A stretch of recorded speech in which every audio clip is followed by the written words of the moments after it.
She looked up from her phone, half smiling like she was humoring a child. "You're overreacting. It's just texting."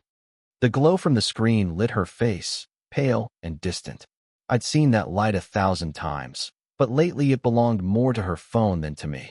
I didn't answer right away, just studied her, the way she tucked a strand of hair behind her ear, the way her thumb hovered over the screen even as she looked at me. That was the moment I knew something was different. My name is Charles Denham, 43 years old. I design buildings for a living, structures that can survive storms, stress, and time. But the home I built with Lauren wasn't holding up as well as the ones on my drafting table. We'd been married 9 years. She managed projects for a marketing firm downtown. I ran my own architecture studio out of River North. We had a 7-year-old son named Ethan who still thought his parents were unbreakable. Lauren used to be my balance, sharp, funny, a little reckless in ways that made life interesting. Lately, she'd become something else, a shadow that laughed at messages I couldn't see. It started with late-night notifications, the kind she'd swipe away before I could glance over. Then longer hours at the office, new perfume, makeup on weekdays that didn't need it. When I asked, she said, "Big client, lots of pressure." The man's name was Adam Brooks. A coworker, I was told. Polite smile, quick handshake, too much confidence for someone who didn't own the company. I'd met him once at a dinner Lauren insisted I attend. He spoke to her like they shared a secret language. I noticed. The first real confirmation came one Sunday morning. Lauren was in the shower, and her phone buzzed on the nightstand. I shouldn't have looked, but I did. The message preview read, "Can't stop thinking about yesterday." I didn't open it. I didn't have to. When she came out wrapped in a towel, I asked how her week had been. She smiled, a little too carefully. "Fine." "Why?" "No reason," I said. But inside, something heavy settled into place. That night, she scrolled beside me in bed, smiling faintly at her screen. When she caught me watching, she turned the phone over. We didn't speak. Trust doesn't disappear in one moment. It erodes, slowly, quietly, until the silence between two people is louder than anything they could say. Over the next few weeks, her phone became another presence in the house. Always close, always guarded. I'd pass her in the hallway and catch that flicker of panic when I glanced toward it. The truth was in the details. Late returns home, perfume that didn't belong, laughter from another room followed by silence when I entered. Then came that Tuesday night in March. I was working in my home office when she walked in, distracted, smiling at something on her phone. The light from it reflected in her eyes more than I had in months. "Long day?" I asked quietly. She nodded, still typing. You could say that. For a moment I watched her, measuring, observing, as I'd done with countless structures before they failed. Then I closed my laptop. That was when I stopped asking questions. Emotion doesn't solve cracks, it only widens them. I decided to stay calm, to study the fault lines before they collapsed completely. That night, as she fell asleep beside me, her phone face down on the nightstand, I began a different kind of blueprint. One that wouldn't build anything new, but reveal what was already breaking. Because before you rebuild, you have to understand what destroyed the foundation in the first place. Suspicion doesn't scream, it whispers. The next morning, I woke early, long before sunrise. The city was still half asleep outside the window, headlights sliding across wet pavement. Lauren's phone sat face down on the nightstand, exactly where she'd left it. I wasn't ready to go through it. Not yet. Once you cross that line, you can't go back. But I didn't need her messages to know the truth. I just needed patterns. That's how I approach design. When a structure fails, the clues are always there. Stress points, hairline cracks, shifting weight. Human behavior isn't much different. I started small. Mental notes. Time she left for work. How long it took her to get home. The scent on her coat when she walked through the door. Tuesday. She said she'd been in meetings until 1900 hours. Her company's website listed the evening seminar at 1700 hours, 2 hours earlier. Thursday. She claimed she had a client dinner at the Peninsula Hotel. Her expense report, still open on her work laptop the next day, showed no entry for it. Nothing I could prove yet, but enough to confirm my instincts were right. By the end of the week, I started logging details on my drafting tablet. Not drawings now, just observations. Date, time, reason, mood. The kind of documentation I'd use to analyze a failed structure. March 10th. Left home 7:45, returned 22:10. Laughed in the car before coming in. March 13th. Perfume changed again. Same red coat. New smile. I wasn't angry. Not anymore. Something colder had taken its place. Focus. Friday night. She announced she'd be working through the weekend. The way she said it was rehearsed.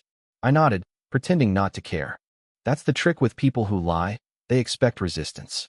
Indifference confuses them.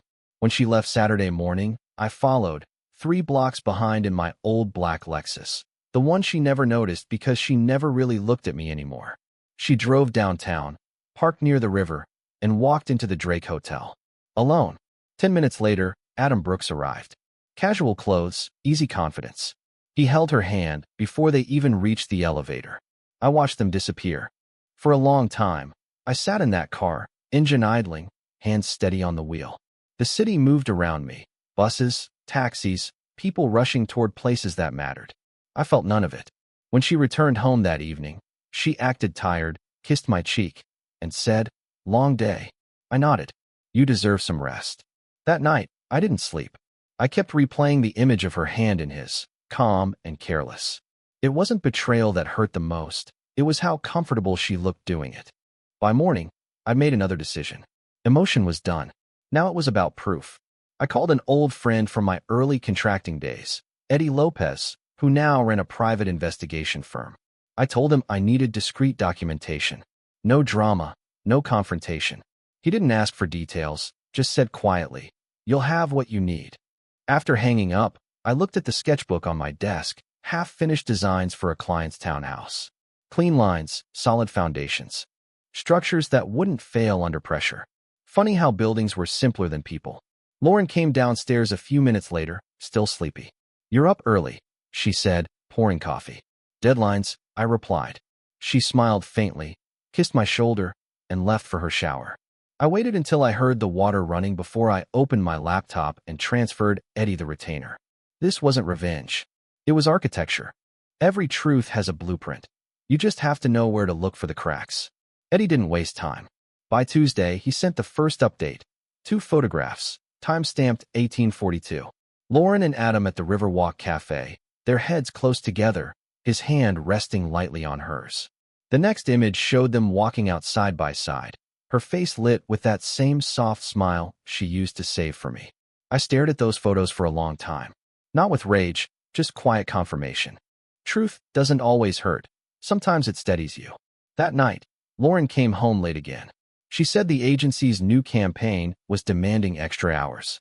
She poured herself a glass of wine, kicked off her heels, and talked about deadlines while her phone buzzed face down beside her. I listened. I nodded. I said nothing.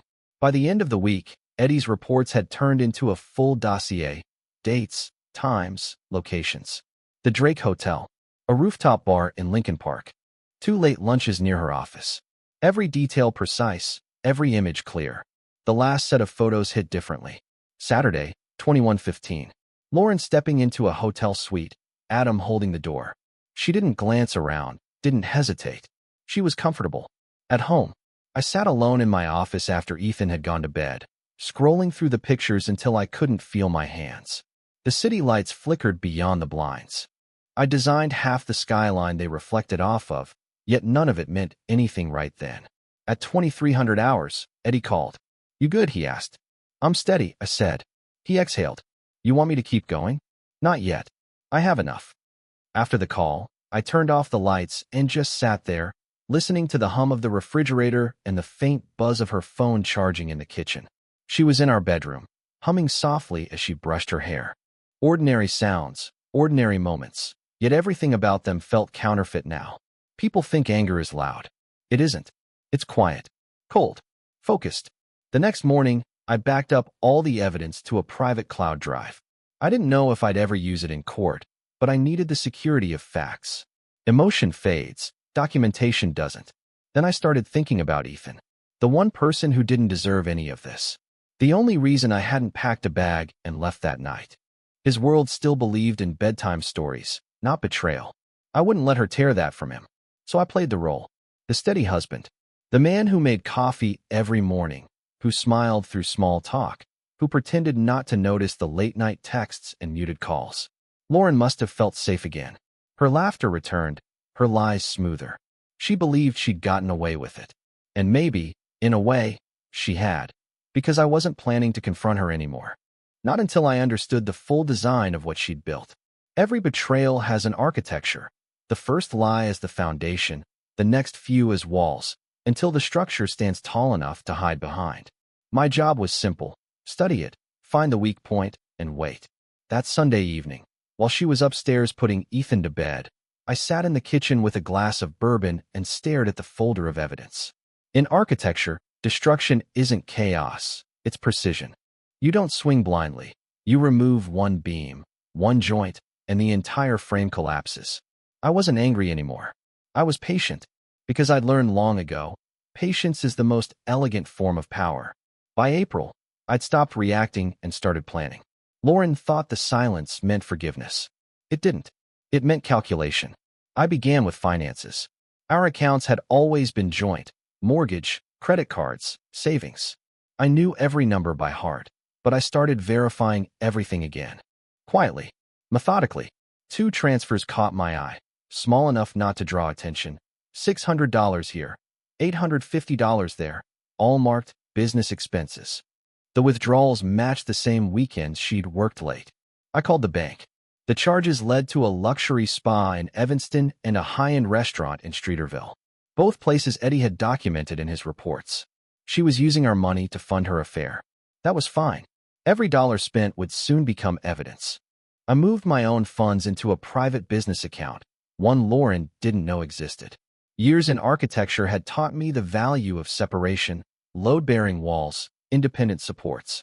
Marriage was no different. At the office, I buried myself in work. Colleagues noticed the shift, but didn't ask questions. I still wore my wedding ring, still smiled when clients asked about family life. Busy as ever, I'd say, and leave it there. At home, Lauren grew comfortable again. Too comfortable. The lies got lazy. She'd forget her phone in the kitchen, leave email tabs open on her laptop. One night, she fell asleep on the couch with it unlocked. I didn't scroll through everything, just what mattered. Texts with Adam stretched back months. They weren't just flirtations anymore. They'd turned strategic. She was discussing moving out, splitting assets, even asking about custody arrangements, as if Ethan were some item on a checklist. There was a phrase that froze me. He won't see it coming. They were planning it. Divorce, asset division, everything. A clean break on her terms. I closed the phone, placed it gently back on the table, and poured myself another drink. I'd seen structures collapse before: bridges, scaffolds, half-built towers, but never something I'd built with my own hands. Still, the process was the same. You never rush the repair. You study where the stress began. The next morning, I made an appointment with attorney Richard Cole, a client who owed me a favor. He specialized in family law, discreet and sharp. I didn't tell him much, just that I might need advice soon. He understood. Men like him always do. When I got home that night, Lauren greeted me with a kiss on the cheek and asked if I could help fix a loose cabinet hinge. I smiled. Of course. She went upstairs to shower, leaving her phone on the counter again. A text popped up before the screen dimmed. Tomorrow night. Same place. I stared at it for a long time. No anger this time. Just the slow click of understanding. She was too confident, too certain she controlled the story. Confidence is what destroys people. It makes them sloppy. I decided to let her have one last meeting. One last illusion of control. That night, as she slept beside me, I drafted a short message to Eddie. Tomorrow. Follow her again. Record everything. I deleted it before sending. Not out of hesitation, but because I wanted to make the next move myself. Every betrayal eventually becomes self-documenting. You just have to know when to press save. I spent the next week preparing, the way I would before a major design review. Quietly, deliberately, anticipating every weak point. Lauren believed she was orchestrating her exit. She didn't realize I was already drafting the blueprint for it. Monday morning, I met with attorney Cole at a small cafe near Michigan Avenue.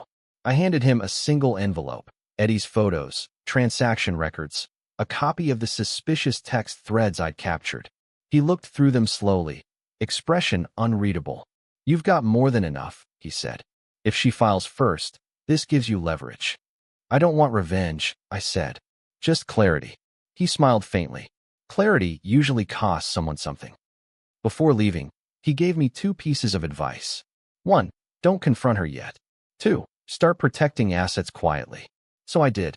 By midweek, I moved my company funds into a new holding account, locked down business passwords, and shifted Ethan's college savings under a trust with my sister as co-signer. Legally clean, emotionally invisible. At home, everything stayed normal. Dinners, polite conversation, bedtime stories for Ethan. Domestic routine is the best camouflage. Lauren's lies grew confident again. She started humming while cooking, smiling at her phone, texting late at night. I could tell she believed she'd already won whatever game she was playing. Friday afternoon, I left work early, claiming a migraine. I parked 2 blocks from the Drake and waited. At 18:15, her car pulled in. 10 minutes later, Adam arrived. Same routine, hand on her back, whispered laughter. They moved like people who'd rehearsed deceit until it became choreography. I followed them into the hotel lobby, far enough not to be seen. When the elevator doors closed behind them, I took a slow breath and turned to the front desk. I'm meeting my wife, I said calmly, Lauren Denham. She should have checked in under my name. The clerk glanced at the computer. Yes, Mr. Denham, room 2413. Perfect. I didn't go up. I didn't need to. I simply waited in the lobby bar for exactly 1 hour, long enough to confirm they weren't just having drinks. Then I paid the bartender, left quietly, and walked into the cool Chicago evening. My reflection followed me in the dark glass windows, steady, composed, deliberate. That night, Lauren came home just after 2300 hours, smelling of hotel soap and lies. Late night. I asked gently. She smiled. Client dinner ran long. I nodded. Hope it was worth it. Her eyes flickered with a hint of caution, but I kept my tone neutral. When she went upstairs, I sat at the kitchen table with the photos spread out like blueprints. Every betrayal, documented and dated. If you've ever watched a building implode, you know the truth. There's no chaos in it. It's timed, measured, controlled. The beauty of destruction lies in its precision. Lauren thought this was about love. It wasn't.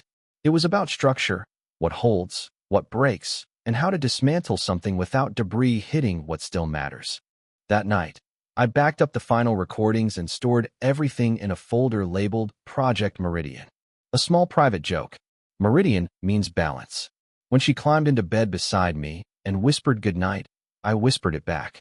My voice was calm, my hand steady, because when you've designed the collapse, you don't flinch from the sound it's going to make. The week before everything fell apart felt strangely peaceful. Lauren floated through the house like a woman in control of her destiny. I let her. She thought I was distracted with deadlines. In truth, I was rearranging my life inch by inch. Attorney Cole had drawn up preliminary paperwork, custody provisions, asset documentation, financial protection for Ethan. Everything airtight. All it needed was timing. Lauren's birthday was approaching. She suggested dinner downtown. Just the two of us, to reconnect. Her tone had that practiced warmth I'd once fallen for. I agreed, knowing she'd chosen the date carefully. Guilt always looks for soft landings. Saturday came with clear skies and an edge of spring. I spent the day with Ethan, building a model bridge for his school project. He asked why I looked tired. I told him I was working on something important. He smiled and said, "You always are, Dad." At 1900 hours, I met Lauren at the restaurant she'd chosen, a quiet place overlooking the river. She looked beautiful, deliberately so, the kind of effort that usually hides something. We ordered wine, made small talk. For a moment, it almost felt normal. Halfway through dinner, her phone buzzed on the table. She flipped it over instinctively, face down. I noticed. She noticed that I noticed. For a second, her eyes faltered. "Work?" I asked. "Just a friend." "The same friend." She froze, fork halfway to her mouth. "Charles, don't start." I smiled. "Who's starting?" The silence that followed was thick enough to touch. I let it sit there between us until she forced a laugh to fill it. Later that night, back home, she poured another glass of wine and leaned against the counter. "You've been distant lately," she said. "I feel like you're somewhere else." "I am," I said. "Just not where you think." She frowned. "What does that mean?" "Nothing," I said softly. "You'll understand soon." That night, while she showered, I retrieved the envelope from my briefcase, the same one I'd given Cole, now expanded with hotel receipts, time-stamped photos, and bank statements. I placed it in the drawer of my desk and locked it. This wasn't anger anymore. It was architecture, the final stage of design, where every measurement has to be perfect before the structure meets reality. The next morning, Lauren mentioned taking a short work trip to Milwaukee. Eddie's people confirmed that wasn't true within hours. She'd booked another suite at the Drake under her own credit card this time. Arrogance makes people careless. I didn't stop her. I wanted her to feel safe in her lies. It would make the impact sharper when truth hit. That evening, I sat alone in the living room. Lights low, city humming beyond the windows. I looked around the house, the framed photos, Ethan's toys, the architectural sketches pinned above my desk. Every line, every shadow felt temporary now. Lauren came down to kiss me goodbye before her trip. I kissed her back.